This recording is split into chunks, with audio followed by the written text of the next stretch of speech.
A woman on trial for murder in Hamilton testified today that she didn't even know anybody had been shot until hours after the killing. She also told a story of running from what she feared was the victim's criminal gang. Lucy Lee was on the stand today at her joint murder trial with her husband, Oliver Karafa. Al Sweeney reports. This video, presented as evidence, shows Lee on the day of the killing. As she says she was rushed by her husband from their home in Toronto to the shooting scene in Stoney Creek, then back to Toronto and eventually to Montreal and a flight to Europe. Lee and Karafa are charged with first-degree murder in the shooting death of Tyler Pratt and attempted murder in the shooting of Jordyn Romano in Stoney Creek in February 2021. She says Karafa and Pratt were in Stoney Creek on business, planning a marijuana grow-up. She said she was on the other side of the building at the time of the shooting, a football field away, when she heard loud popping noises.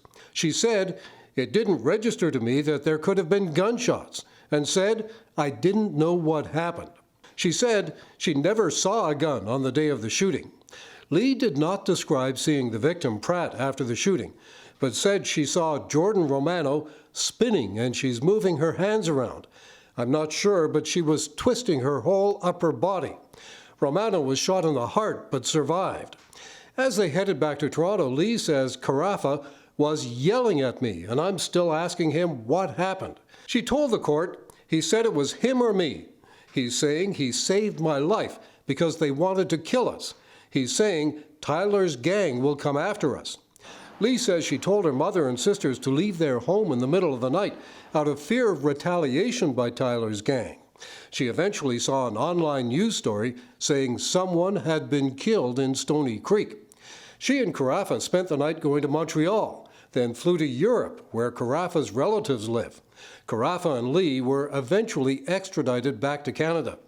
But she testified they spent weeks being hidden in various houses in Hungary by people she thought were police, who were supposed to be helping them get the charges dropped in Canada and taking hundreds of thousands of dollars from family members.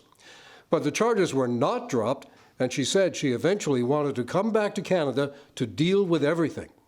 She also said Karafa and she wrote statements for police in Europe about an unidentified third man in a heated conversation with Karafa at the murder scene, who pulled out a gun and shot him, but said her statement was ridiculous and not true. Al Sweeney, CHCH News, Hamilton.